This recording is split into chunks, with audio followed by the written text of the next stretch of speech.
Terus gimana mulai ngomongnya Bu Aisyah? Ini susah, ibu tanya sama saya juga susah, orang saya belum pernah.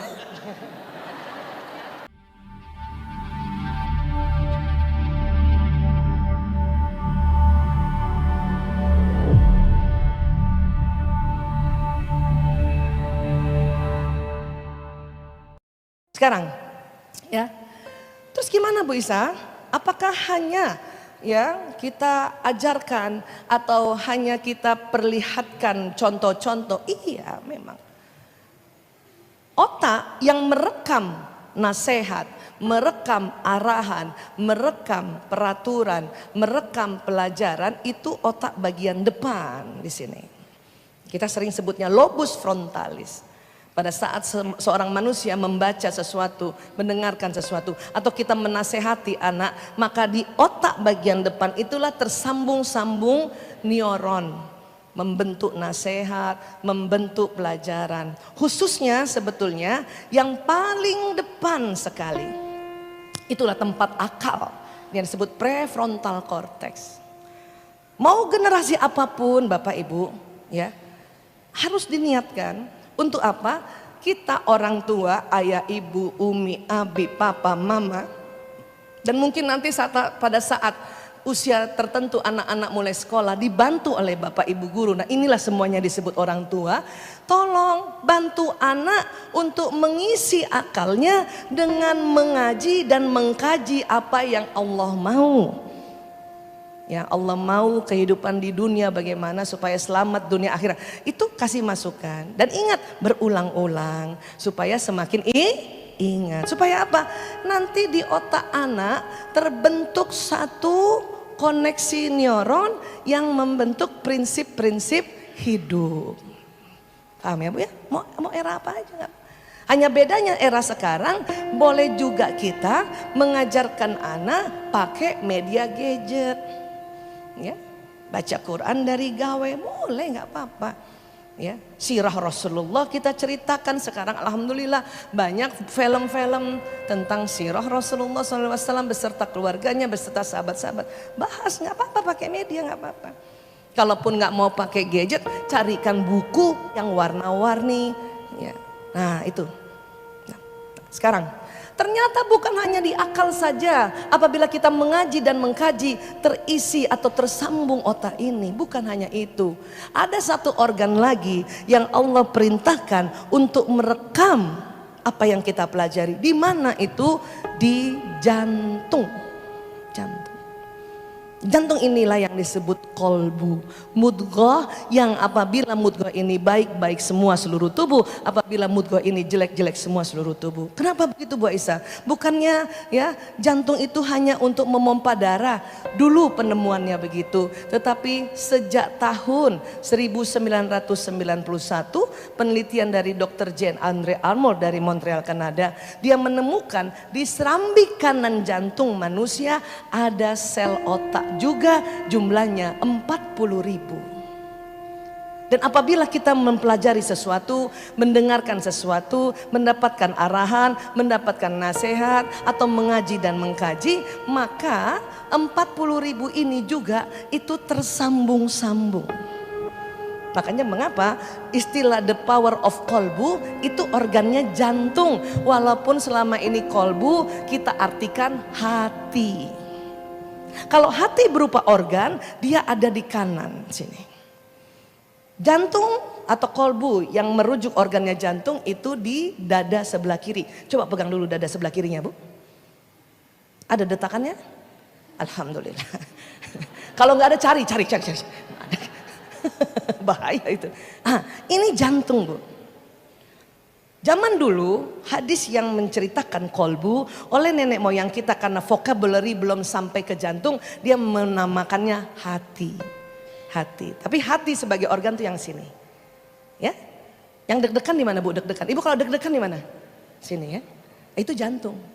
Ibu pernah deg-degan di sini? Ya Allah, aku deg-degan pernah gitu? Ya Allah, aku sedih. Ibu begini? Enggak. Kalau ibu sampai pegang lever ibu, itu berarti sakit kuning. Sakit lever, tapi di sini. Namun karena sudah ribuan tahun kolbu diartikan hati, nggak apa-apa, nggak usah ribut di luar sana untuk ibu jelaskan bahwa kolbu sebetulnya jantung, nggak usah. Biarkan disebut hati tetapi organnya jantung. Namun karena kita belajar, maka kita harus tahu organnya jantung. Sebelum Andre Armour menemukan ini, para ulama khususnya Imam Al-Ghazali di tahun 1110 Masehi sudah mendapat petunjuk dari Allah bahwa di jantungmu atau di jantung manusia ada titik kolbu, dan titik kolbu itu ada suara Tuhan. Ya. Rupanya 40.000 neuron ini Bu, kalau di jantung itu kayak titik saja. Karena kan jantung ya nggak besar. Jantung manusia itu sekepalan tangan masing-masing. Coba Bapak Ibu kepalkan tangan.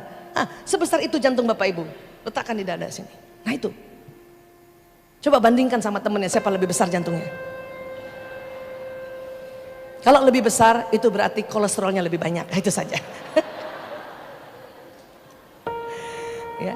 Ibu, pernahkah Ibu sebelum kampanye itu kalau foto begini gayanya? Terus Ibu ngomong apa kalau begini? Ih, Korea banget.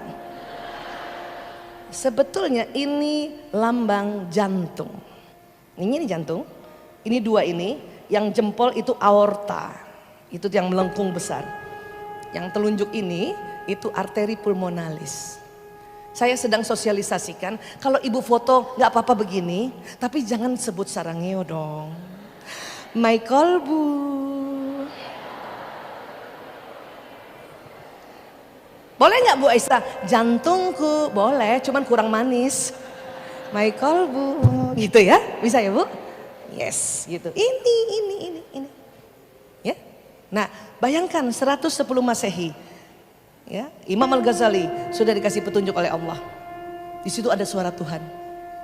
Tapi di era sekarang barulah tahun 1998. Ada sebuah institusi yang dibuat kerjasama UK, London atau Inggris dengan Arab Saudi untuk khusus meneliti kolbu. Apa yang dikatakan oleh para ulama yang bergabung dan ilmuwan di sana? Mereka mengatakan di jantung manusia ada suara Tuhan.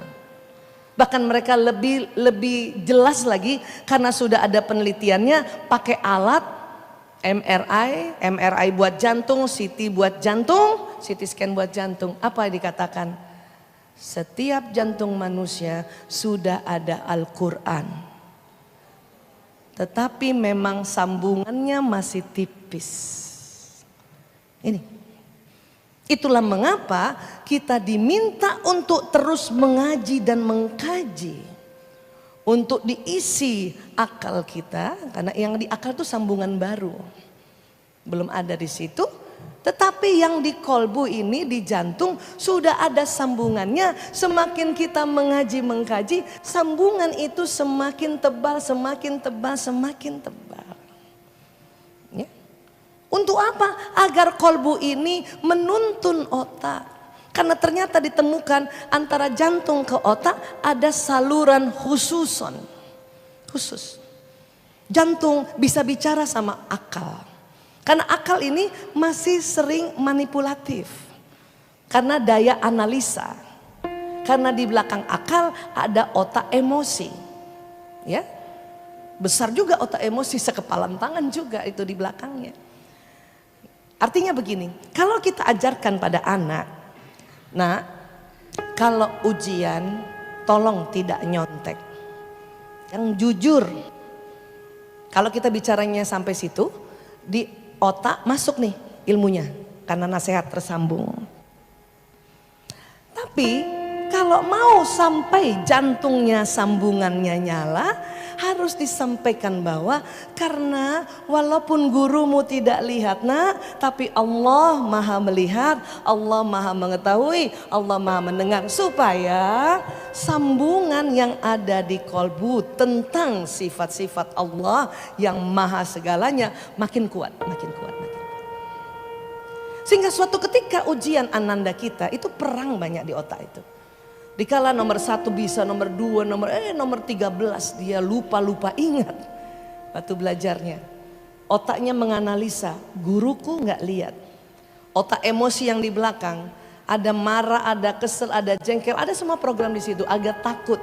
Ini anak takut karena pernah punya pengalaman kalau nilainya buruk dimarahin bapak ibunya atau tidak ranking di sekolah. Makanya otak emosi mengatakan, udah lihat aja, nggak ada yang lihat ini. Itu otak ya. Tapi karena kolbu, ibu ajarkan bahwa Allah maha melihat, kolbu ngomong lewat salurannya, sistem saraf yang ke otak, ya untuk selalu ingatkan Allah maha melihat, Allah maha melihat, Allah maha melihat. Itu perang anak-anak itu beberapa detik. Ya. Yang kuat selama ini kita ingatkan Allah maha melihat, Allah maha segalanya. Nah kalau kamu, bahkan ibu kasih tips, kalau kamu nggak ngerti, kamu sebut saja Allah, Allah, Allah, mohon petunjuk Allah, Rabbi zidni ilman warzuqni fahman, maka Allah kasih. Itu bisa nggak jadi nyontek, Bu. Tapi kalau ibu cuman bilang bahwa ya kamu jangan nyontek, ya itu nggak jujur, hanya sampai situ, itu cuman sampai di akal aja tuh. Prinsip itu bisa kalah, Bu, karena jantungnya nggak ngomong. Karena kita nggak perkuat iya gitu. Karena jantung ini, Allahu Akbar ini, pada saat kita mengaji dan mengkaji, ya, itu yang sudah ada sambungannya makin kuat, Ibu, makin kuat. Ini saya sangat sangat terharu, sangat bersyukur. Kita masih bisa ngaji, kita punya majelis taklim, apalagi di tempat yang indah, nyaman ini. Allahu Akbar, Allahu Akbar. Itu untuk nyalakan ini. Maka kadang-kadang ibu memikirkan satu masalah, ya, otak kita nggak nyampe, Bu, karena udah hopeless, karena ada emosi di belakang otak yang mengatakan udah putus asa aja. Tapi karena ibu sering ngaji, tanpa sengaja selama ini tersambung suara Tuhan yang di kolbu kita, Bu. Ibu, yang penting ibu tenang, duduk, tarik nafas panjang, istighfar, maka kolbu ibu akan bicara. Itulah suara Tuhan. Maka saya bersyukur ya, sampai sekarang makin banyak sekolah Islam untuk bisa kita sekolahkan anak-anak kita. Untuk apa? Dari kecil nyala kolbunya, Bu. Ya. Dulu sekolah Islam nggak banyak ya. Makanya zaman dulu sering, maaf, keluarga Islam pun masuk sekolah non Islam. Apa yang terjadi? Akan terjadi benturan. Ya, karena apa yang diajarkan, ya bisa jadi dia menutupi suara Tuhan yang berupa Al-Quran di dalam kolbu. Kenapa? Karena selain memperkuat suara Tuhan yang sudah ada sambungannya Al-Quran, rupanya kolbu juga masih bisa nyambung-nyambung hal yang lain. Kalau kita masukkan sekolah anak yang sekolahnya sekuler, ya liberal, hati-hati ya, dan anak ini juga tidak disuruh mengaji dan mengkaji, maka Al-Quran yang sambungannya tipis yang sudah ada sejak lahir tertutupi dengan pelajaran lain. Kecuali memang sekolahnya sekolah yang ingin memperbandingkan ya mazhab-mazhab atau memperbandingkan apa itu sekuler, apa itu liberal, tapi tetap ngajinya harus supaya suara Tuhan yang sudah ada di kolbu tidak tertutupi. Allahu Akbar. Ya. Hanya memang kita tahu, memang kita harus ajarkan anak-anak Al-Quran, tapi diingatkan oleh Rasulullah SAW untuk apa? Ajarkan ilmu sesuai kondisi anak kita. Ya, Rasulullah SAW bersabda, katakanlah kepada manusia sesuai dengan apa yang mereka sukai dan ketahui. Ya, dan tinggalkanlah apa yang tidak mereka ketahui dan tidak mereka sukai. Sekarang yang mereka tahu ini adalah era digital, yang mereka suka era digital, maka sampaikan pakai era digital juga. Kita nggak bisa paksa terus untuk pakai metode kita zaman dulu. Ya, memang metode tangguh zaman dulu, tapi mereka bisa jadi tidak tahu dan tidak suka. Apa yang dikhawatirkan? Rasulullah khawatir, ya. Ini ada juga kalimat beliau, apakah kamu ingin Allah dan Rasulnya didustakan? Ya, na'udzubillah min zalik. Kita coba cara apa yang mereka sukai agar mereka tidak berpikiran, Islam itu susah, belajar Islam itu hukum-hukum doang, susah. Ini nggak boleh, ini nggak boleh, ini nggak boleh. Ih, nauzubillah min zalik. Nggak kayak gitu pendekatannya. Bikin mereka tertarik untuk datang ke sebuah taklim, ya, ke sebuah masjid. Makanya saya, aduh, dari tadi tuh ya Allah, ya Allah, ya Allah. Karena masjid saya dekat rumah saya nggak kayak gini, Pak. Ya, bisa tempat sini ada halaqah anak muda, ada halaqah Gen Z dan sebagainya. Pakai cara itu. Agar apa? Agar mereka suka. Sampai sini bisa sepakat dulu, Bu? Ya, alhamdulillah, masya Allah. Ya, ada yang mau tanya nggak? Saya sebetulnya banyak yang mau disampaikan, tetapi waktu juga. Maka untuk tahu apa yang dilanjutkan sedikit dari pertanyaannya, boleh Mas, Mbak? Ada Ustazah pertanyaan dari ini? Ya, silakan. Tulisan? Oh, ada tulisan. Oh ya, silakan. Ya, Mas Hanif dan Mbak Ica. Ya, ada yang bertanya. Oh, lewat tulisan. Alhamdulillah, bagus. Kalau lewat tulisan to the point. Kalau langsung dikasih mic bukan bertanya tetapi curhat. Tafadhal dibacakan intinya, silakan. Ya, boleh. Banyak juga ya kalau pakai tulisan ya. Masya Allah. Ya, baik. Silakan.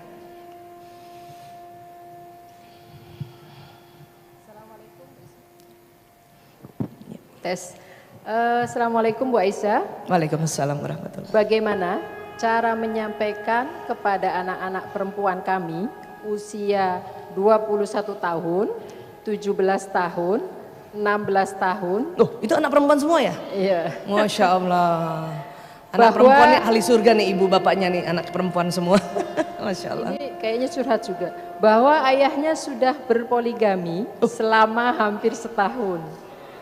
Bagaimana menjaga mental mereka setelah mengetahui hal tersebut? Terima kasih. Banyak istighfar dulu ibunya. Karena waktu kita menyampaikan itu tergantung intonasi si ibu. Kalau ibu belum sampai di level ikhlas, maka mungkin menyampaikannya dengan penuh kemarahan. Bapakmu itu, bapakmu itu, bapakmu itu. Anak yang mendengar dengan sebuah kemarahan, ini akan tersimpan di memorinya, bahkan kalau diulang-ulang semakin kuat, ya, dan bisa sampai di kolbunya, ya, bahwa ternyata mengerikan ya, dan takutnya anak-anak perempuan ini, ya, enggan untuk menikah karena usia mereka masih muda, di mana mereka belum banyak mengaji dan mengkaji. Ini, maka kalau mau ceritakan apa yang dilakukan ayah, ibu dulu yang harus diterapi, ibu dulu yang harus lakukan self healing, ibu dulu yang harus ya rasakan bahwa saya sudah di level acceptance atau level menerima tidak tentang ini. Ya. Terus gimana mulai ngomongnya Bu Aisyah? Ini susah, ibu tanya sama saya juga susah, saya belum pernah. Maka karena ibu sering ngaji, mengkaji ya, maka ibu mohon dong petunjuk ya Allah. Kasih petunjuk saya ya Allah. Apakah saat ini sudah cocok waktunya untuk saya menyampaikan, menceritakan tentang konsep poligami yang kali ini ayah dari anak-anakku melakukannya. Itu tanya dulu sambil duduk tenang Bu. Dengarkan kolbu itu suara Tuhan ngomong. Ya. Kalau Allah bilang nanti dulu, nanti aja dulu. Kenapa? Ibu yang belum siap, bukan anak yang belum siap. Maka ibu tarik nafas lagi. Astagfirullahaladzim. Gitu. Karena nggak mudah. Poligami itu nggak mudah. Maka hadiahnya surga. Kalau gampang, magic jar doang hadiahnya. Iya Bu. Ya, jadi kalau saya ditanya, tolong ibu dulu tenangkan diri ibu, ya, mohon petunjuk sama Allah untuk bagaimana ceritakan. Bahkan bisa jadi tidak langsung bertiga ibu kumpulkan, karena semakin umur berkurang, berarti berkurang juga dia input yang ada di otaknya. Mungkin satu-satu. Ya, nah, atau misalnya anak pertama ibu bertanya, ibu, maaf ya, aku dengar ibu pernah ngomong sama ayah dan ayah mengaku sudah poligami. Apa betul ibu? Kalau sampai anak tanya seperti itu, jawablah dengan jujur. Langsung saja. Iya nak, cukup. Walaupun mungkin ibu gemeteran kakinya, tangan ibu mungkin lagi pegang bantal, ibu remes-remes bantal gitu ya. Tunggu lagi respon anak. Kenapa ibu mau? Nah ini, itu peluang untuk menjelaskan konsep poligami ini. Ya. Nah, mungkin cerita tentang poligami nggak bisa satu kali ini, kita akan berulang-ulang kali. Kalau ibu nggak sanggup bawa buku, bawa Google, bawa kitab untuk coba kita lihat ayatnya yang mana. Kata anaknya, Bu, memang Islam boleh poligami, tapi kalau nggak sanggup satu saja loh Bu. Itulah nak, besok-besok kalau kamu nggak sanggup bilang sama suamimu satu saja. Berarti ibu sanggup? Doakan insya Allah lama-lama ibu bisa menerima dengan sanggup. Ini kalimat-kalimat ini bukan kita yang setting Bu. Apalagi saya kasih tahu ibu nggak. Yang saya hanya bisa kasih tahu ibu, bermohon pada Allah. Ya Allah, ya Allah, ya Allah. Tuntun mulutku untuk cerita ini. Sampai sini ya kamu. Kenapa? Mumpung kolbu ini sudah ada sambungannya Al-Qur'an. Ya. Baik, wallahu a'lam bishawab ya.